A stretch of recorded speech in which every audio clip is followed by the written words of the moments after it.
Historinë e Shqipërisë, 29 nëntori ngërthen kujtime të thella dhe një trashëgimi të pasur sakrifice e lufte. Kjo ditë, e njohur si dita e çlirimit, shënon momentin kur Shqipëria u çlirua përfundimisht nga forcat pushtuese të luftës së dytë botërore, duke dhënë fund një periudhe të errët për vendin.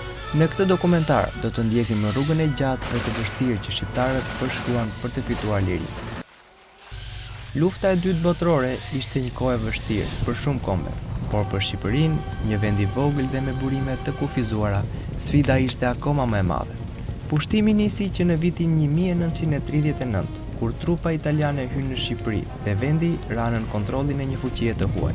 Por, në këtë kohë të errët, lindi dhe u forcua një lëvizje e madhe rezistence, një lëvizje që përfshiu burra e gra, të rinj dhe të moshuar, të gatshëm të sakrifikojnë gjithçka për të mbrojtur lirinë e tyre. Forcat partizane u bën bërthama e kësaj lufte për çlirim. Partizanët vraponin në male, fshatra e qytete, duke organizuar operacione të rrezikshme kundër ushtrive pushtuese. Në kushte të ashpra, ata ndërtuan një rrjet të fuqishëm që bashkoi shqiptarët pavarësisht përjardhjes dhe bindjeve, për një qëllim të vetëm, çlirimin e vendit.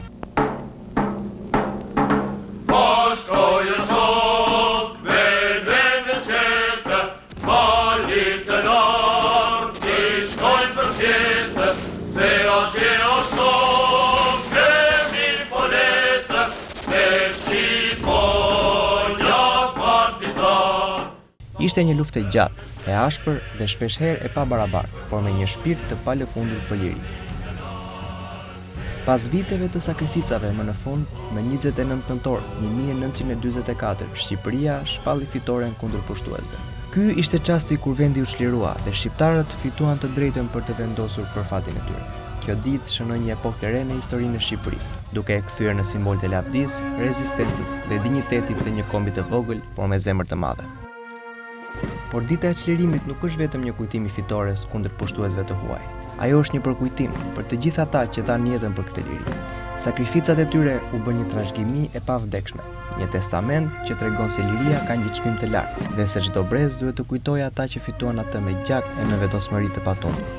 Nëntori u bë një ditë për të festuar lirinë, për të kujtuar heronjtë e për të reflektuar mbi rrugtimin e kombit. Çdo vit, kjo datë i mbledh shqiptarët për të kujtuar qëndresën përballë pushtimeve dhe sfidave të mëdha.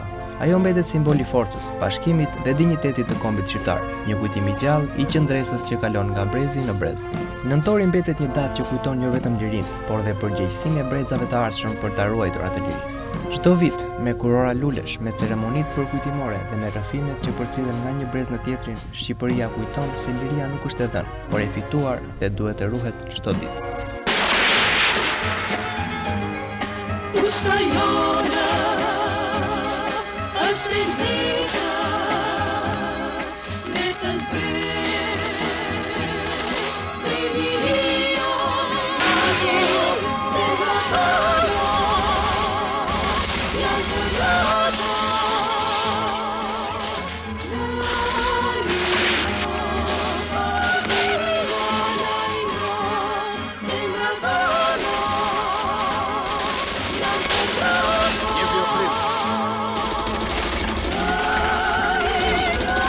Sot, 29 nëntori na kujton jo vetëm një luftë të përfunduar, por edhe detyrën për të ndërtuar një të ardhme që nderon sakrificën e të parëve tanë.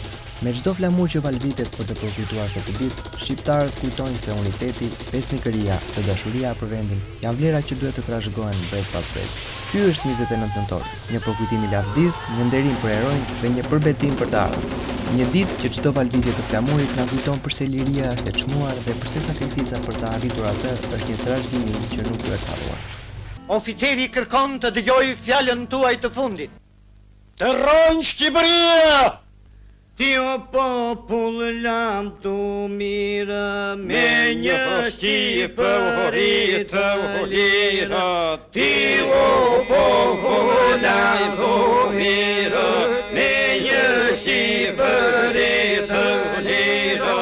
Jemi trima shqiptarë, plumbin e presim në valë.